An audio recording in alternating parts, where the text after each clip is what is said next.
tips on the best way to stop arguing.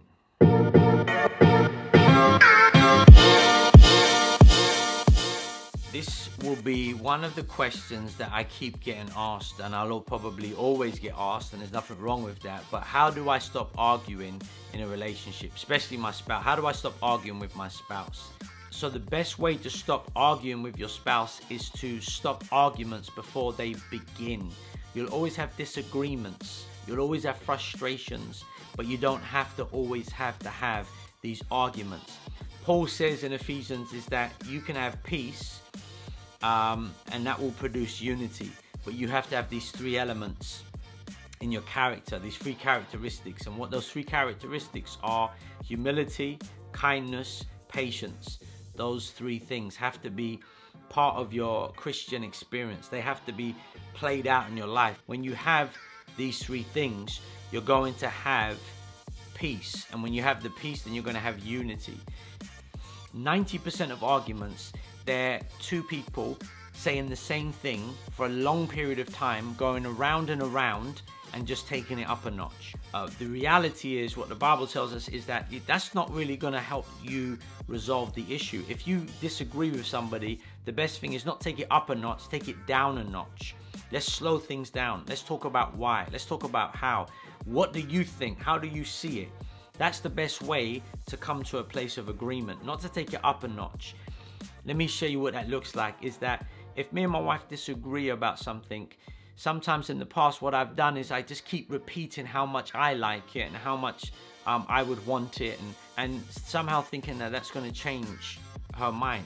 You cannot change someone's mind by just telling somebody repeatedly, passionately, aggressively sometimes that that's how you want it, that's how you like it. Now, if I want you to do something because I like it, the best way for me to start the conversation would be something along the lines of, I know this might not be what you want, and I know you might not like this, but this would mean a lot to me because I really like this. Now you're realizing, okay, you're not trying to change my mind on liking it, but you're trying to ask me to do something for you. But if I'm trying to change your mind, I want you to come into agreement with me. What that means is that I can't just keep telling you how I like it. I need to employ what it says in the Bible. I need to be humble. I need to be kind. I need to be patient. I need to be humble. Let me speak to you. Let me take it down a notch. Let me understand where you're coming from. Let me listen to you. Let me be gentle, kind.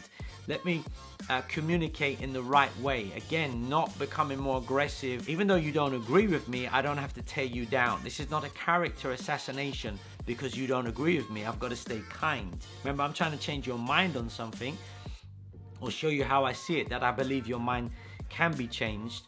Or be patient. I've told you the way I see it. I don't understand why you don't see it like that, but I'm patient with you. I'm patient. I'm going to allow you to process this. I'm going to allow you to go away and think about it.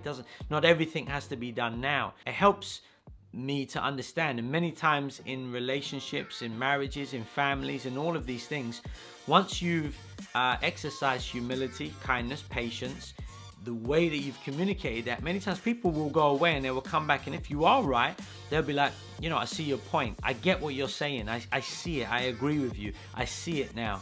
Rather than continually going round and round and round. Sometimes the wounds of the argument are actually worse than the thing that we were disagreeing about. Meaning that we had a disagreement about something and then we take it to a place that causes far more damage than the initial disagreement.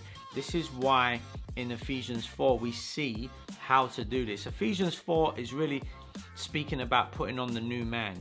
And the new man is becoming more like Christ. As I ask Christ into my life and I become more like Christ, I see more Christ-likeness in me. Others see more Christ-likeness in me. They will see more humility, more kindness, more patience. Those three things, they bring peace, and in that we have unity, and it helps us to stop arguing.